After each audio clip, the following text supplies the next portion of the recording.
Noida police को एक बड़ी कामयाबी मिली है। थाना सेक्टर 63 पुलिस ने 50,000 रुपए के इनामी शातिर ठग प्रकाश झा को गिरफ्तार कर जेल भेज दिया। यह आरोपी पिछले 4 साल से फरार चल रहा था और नोएडा व दिल्ली में ठगी के कई मामलों में वांछित रह चुका था।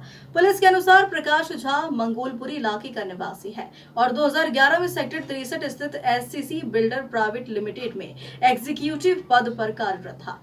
आरोप है कि उसने फर्जी दस्तावेज तैयार कर कंपनी के सैकड़ों फ्लैट बेच दिए और करीब 12 करोड़ रुपए का गबन कर फरार हो गया। इस मामले में कंपनी के निर्देशक की शिकायत पर थाना फेज 3 में IPC की विभिन्न धाराओं के तहत मुकदमा दर्ज हुआ था। आरोपी के 3 साथी नवनीत कौर, गौरव शर्मा और विशाल कटियार को पहले ही गिरफ्तार किया जा चुका था। DCP सेंट्रल नोएडा शक्ति मोहन अवस्थी ने बताया है कि गिरफ्तारी गोपनीय सूचना के आधार पर की गई। प्रकाश झा कंपनी से बिना नोटिस और NOC लिए भाग गया था और गबन के साथ ही गोपनीय दस्तावेज लीक कर ब्लैकमेल की कोशिश की थी। थाना सेक्टर 63 पुलिस टीम द्वारा एक 50,000 का इनामी जिसका नाम प्रकाश शाह है उसको गिरफ्तार किया है। यह व्यक्ति पिछले 4 साल से फरार चल रहा था और कुछ समय पहले इससे 50,000 का इनाम भी किया हुआ था।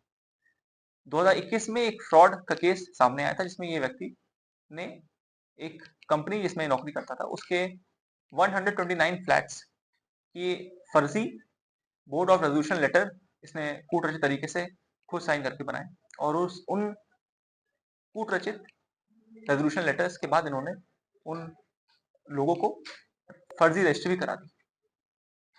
इसने ये पैसे खुद के अकाउंट में लिए और उसने ये पैसे कंपनी खाते में नहीं दिए जिससे कंपनी के साथ लगभग 12 करोड़ रुपए का गबन हुआ।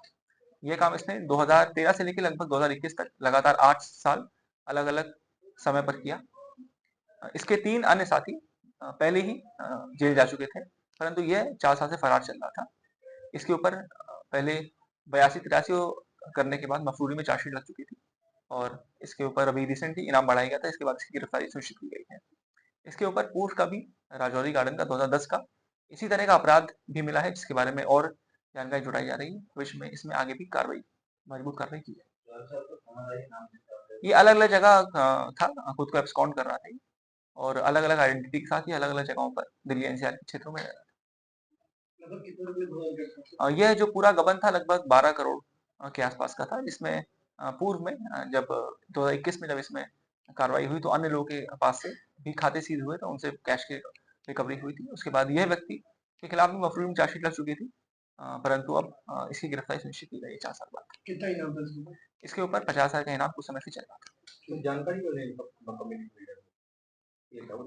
यह जानकारी जब बिल्डर को मिली तो बिल्डर ने तुरंत ही मुकदमा लिखाया। ये बिल्डर का एम्प्लॉय था और इसने जो बिल्डर के जो उनका बोर्ड ऑफ रेजोल्यूशन लेटर होता है BOR लेटर उसके इसने खुद फर्जी साइन करके बिल्डर के नाम पर खुद फर्जी साइन करके इसने फर्जी और कूटरचित BOR लेटर बनाया था जिसपे इसने लोगों को रजिस्ट्री करी।